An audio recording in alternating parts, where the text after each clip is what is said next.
Get ready to discover the underground strategies for making real money and creating a life of passion and reward in real estate. It's hardcore, it's no BS, it's Agent on Fire. I'm Casey and my daddy is a rock star. Welcome to Agent on Fire. I'm Mike Costigan, the Agent on Fire, and the guy who's going to have a really harsh conversation with you today. Because why I believe that some words have more power than others, and being direct is the best way to help you. Much the same way being direct, harsh, is the best way for you to help seller clients. Look, real estate is a crazy game, and game is a bad word. This is not a hobby. This is not a joke. This is not something fun to do on the weekend. This is a career, and it's a damn good one. You can make 7 figures in this business using other people's money. It doesn't get much better than this, but there's 2 types of real estate agents. There's the type who run it as a practice, where it requires every waking moment of their interaction for it to run and make money. And then there's those that run it as a business, where it runs along smoothly and creates predictable income, and it wipes out that crazy roller coaster ride. And you know the difference? The business people get listings relentlessly, over and over and over. It is the only way to survive. And if you're not, you are a laughing stock. That may be harsh, but it's reality. Believe me, when you're over at somebody else's listing, holding an open house on Sunday, where they're dipping their toes in the pool and sipping margaritas, they're laughing at you. So on that note, I'm going to show you at the end here how to get a really great tool free that can help you learn to get listings, and lots of them, and create a business that creates sustainable, predictable, real income. So now let's talk about sellers and how to best serve sellers with harsh conversations.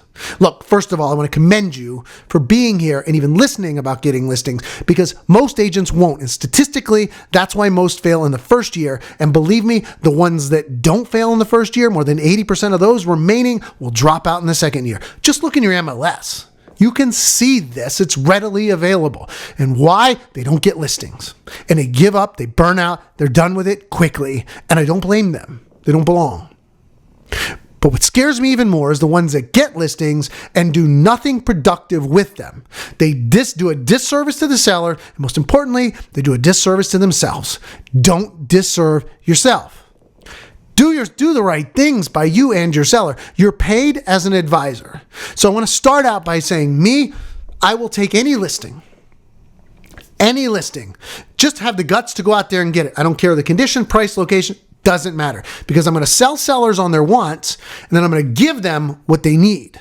And that's the entire sales process with a seller. Sell them what they want, give them what they need. So when I say harsh conversations, I don't mean that you are not tactful. You should be very tactful. You don't have to be demanding. You don't have to be a jerk. You don't have to be pushy. You don't have to call them an idiot.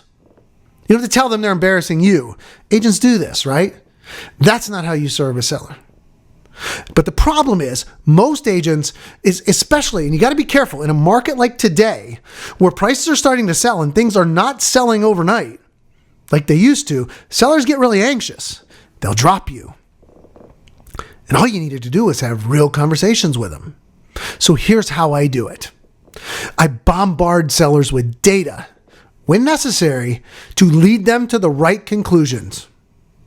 So, Mr. Seller, you want to sell in 30 days. These are the houses in your neighborhood that have sold in 30 days. This is where they were priced. This is where you're priced. These are the ones that sold in 6 months or more. These are where they're priced. This is where you are, right in there. Obviously, you don't want to be here. You want to be here. Pick a price in here and let's get it there. That's a harsh conversation. It works. Mr. Seller, the pink on the outside of the house, you might have liked it. Not my favorite. It's not the favorite of buyers too. Got to paint it.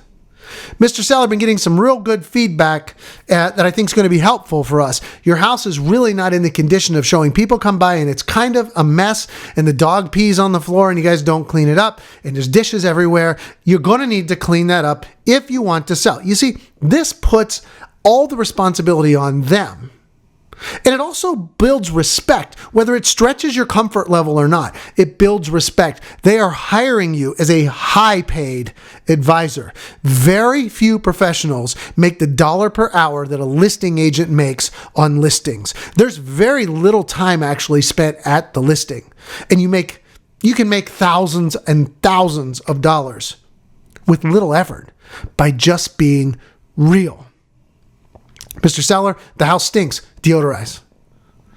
Simple as that. You see, most agents spend more time worrying about being a friend than a trusted advisor. They didn't hire a friend. And by the way, by not falling into that role of trusted advisor after you're being paid this high to do it, that just shows a total lack of respect for the seller and a lack of integrity in yourself. It's just a person full of excuses for not doing what they're supposed to do. And by definition, that's what an excuse is. It's a BS reason for not doing what you're supposed to do. So do it. Be real with sellers. Be real with yourself. Make things happen. Believe me, if you don't, the harsh conversation you're going to end up having is you sitting across from that seller who wanted to sell in 30 days, but sold in 60 days, 6 months, if you're lucky. And they're going to be having a harsh conversation with you about, Mike, really sucks. Look at the money we could have had. My wife's been here by herself, or vice versa. We could have been moved. We missed out on other houses. That's a harsh conversation you don't want to have. So spare yourself the crap. Be a trusted advisor and be willing to speak out and give them what they need. Okay. Last harsh conversation. Get your butt over to Agent on Fire right now and download a copy of the Agent on Fire Blaze monthly paid newsletter. It's a prestigious, expensive newsletter. It goes out in print every month, and I'm not going to give you the print copy. I'm going to give you a digital copy so you can have it right now. If you don't have that in you to do that for yourself, you're going to be one of those statistics. Trust me on it. Been doing this a long time. Don't know anybody better at this than me. I'm giving you all of my best advice for free. So just go over there, put in your first name, email address, download it, and start using it. Thank you for joining me. Glad to have you here. Look forward to seeing you next time, where I'm going to give you even more tips that can help you build a real business and have some real sustainable income. Take care.